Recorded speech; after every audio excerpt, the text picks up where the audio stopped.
A fost visul nostru, iată s-a împlinit.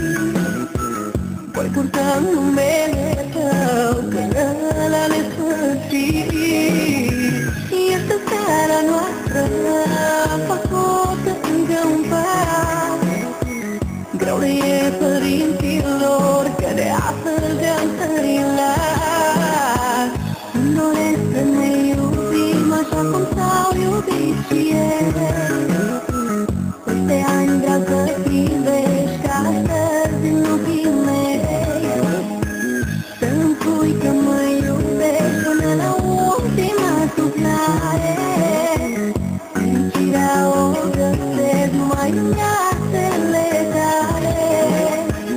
De astăzi sunt a ta, trup și suflet cu tine. Azi dau mâna mea, să-mi dai fericire.